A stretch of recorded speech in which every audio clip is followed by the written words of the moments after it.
Are you wondering if you have fibromyalgia or some other illness like celiac or Lyme disease? There are illnesses that are often misdiagnosed as fibromyalgia or vice versa. So today we're going to talk about those differences.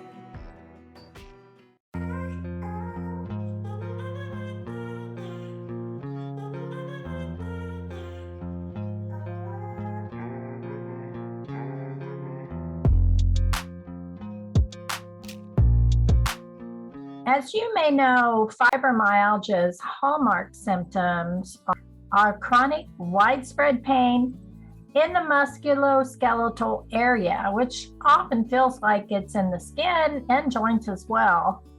Fatigue, sleep problems, and difficulty concentrating, among others. Several other conditions have these symptoms, and many individuals with fibromyalgia have irritable bowel, headaches, menstrual issues, jaw issues, and hypersensitivity to noise and light, and so many other. And pardon me, I'm having bad allergy problems today. Celiac disease is an autoimmune condition. The body will react to the gluten in foods and cause inflammation. If you continue to eat gluten, it can harm the lining of the small intestine over time, and this damage will keep the body from absorbing nutrients and hamper growth in children. Whereas gluten sensitivity is thought not to cause that same damage. In celiac, a person will experience fatigue, skin rash, numbness, or tingling, digestive problems, anxiety, depression, and female problems like early menopause, miscarriage, infertility, and menstrual problems. There are also ulcer and tooth enamel erosion, and the ulcers are in the mouth. These can lead to lactose intolerance, anemia, dizziness, migraines, depression, low vitamin D, and chronic fatigue. And joint pain may be constant or come and go, along with swelling of the arms and legs. Brittle nails, acne, and eczema are also problems. In fibromyalgia, gluten removal will not cause the symptoms to disappear.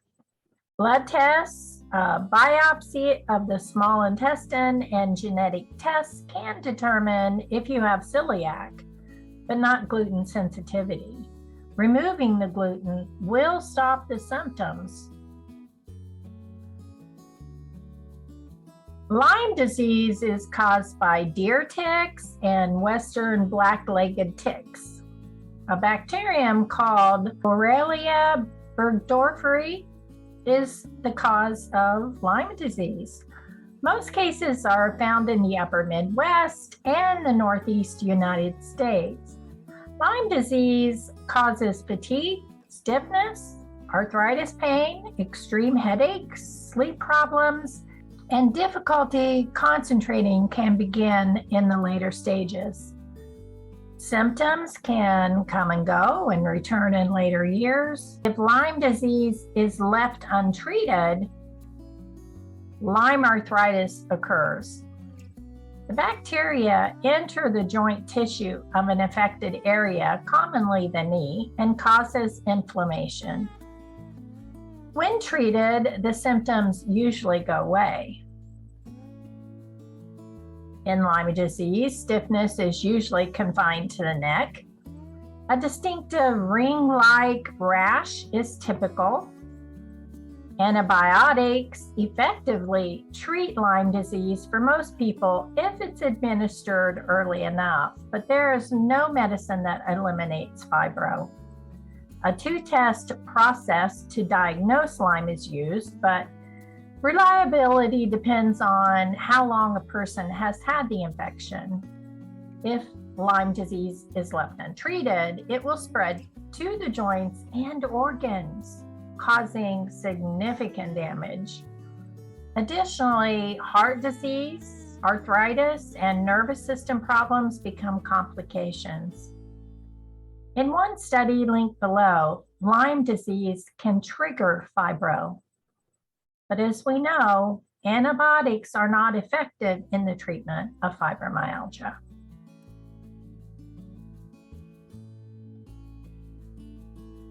Hypothyroidism is an underactive thyroid where not enough of the hormones in the thyroid gland are produced. This results in a slower metabolism. Energy levels, heart rate, mental sharpness, and body temperature are affected. Hashimoto's disease is an autoimmune condition which harms the thyroid, preventing it from producing enough. Both conditions cause fatigue, forgetfulness, and a lack of mental sharpness. Patients also experience depression, frequent headaches, hair loss, and a sensitivity to cold weather. Also, muscle aches, stiffness, and tenderness are often symptoms, but a blood test can determine if there is a thyroid problem and can be managed with medication. Unlike fibromyalgia, there isn't a blood test that's agreed upon by physicians and researchers.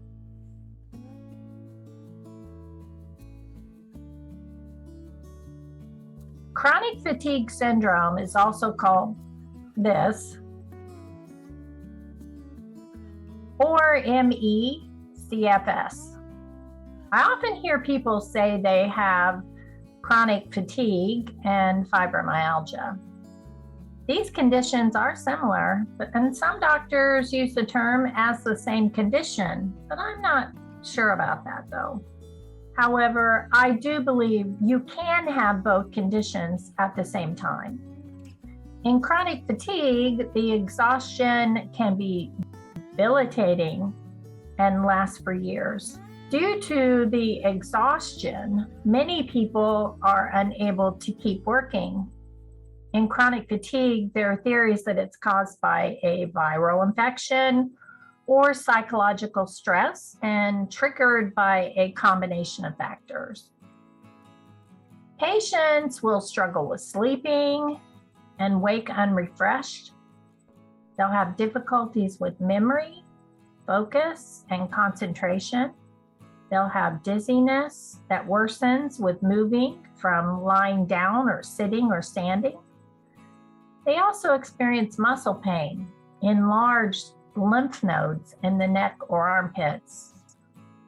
The stories of people with chronic fatigue are heartbreaking. They have sensory sensitivities as well. And I've added a video about 3 people with chronic fatigue who share their stories in the description section below. So it is similar to fibro, but fatigue is the crucial and main symptom. Pain is the dominant feature in fibromyalgia. In chronic fatigue, the body may appear to be fighting off an infection, and sore throats are frequent, whereas fibro is more often associated with a traumatic event like a car accident. There is no single drug that helps ME/CFS.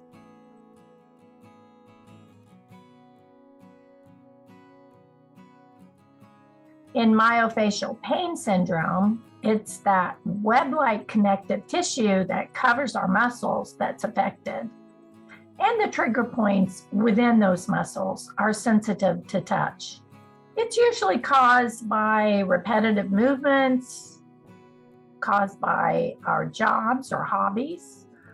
But instead of the muscle tension pain everyone may experience from time to time, myofascial pain persists or worsens. My husband got this after an automobile accident, we believe, when his chest hit the steering wheel. Yeah, he wasn't wearing his seatbelt. He wore it after that. For him, it was like having a heart attack. We made so many trips to the ER, which showed he was not having a heart attack. It took a specialist to finally diagnose him. Rather than all over widespread muscle pain, the pain in myofascial pain syndrome is generally located in those small knots in the muscle. In fibromyalgia, those painful knots are called tender points. Rheumatoid arthritis is an autoimmune condition that attacks the body's joints, causing inflammation. Joints will deform and damage is obvious. Early diagnosis and treatment are important. The hands and wrists, the balls of the feet and knees are usually affected first. Patients will experience sleep problems, joint pain, anxiety, depression, lack of mental sharpness, and body stiffness. They also experience flares. Rheumatoid arthritis is progressive, meaning it gets worse over time. Joints are damaged with swelling and deformities, but in fibro, joints are not swollen, although in my early days, that's how they felt, and I swore they were swollen. Apparently they weren't. My doctor checked, and no damage occurs with fibromyalgia. The pain in fibro is widespread and longer lasting. Exercise typically eases the pain of rheumatoid arthritis, but in fibro, we have to be careful to avoid more pain later. Typically, blood tests will show biological markers in rheumatoid arthritis. What makes all of these conditions difficult to diagnose compared to fibro is that many people with fibro also have one of these conditions. Not all of us, I don't. That's why it's so important to get early diagnosis and treatment. To help you learn something, I hope this was informational. I send you gentle hugs and support. Love you.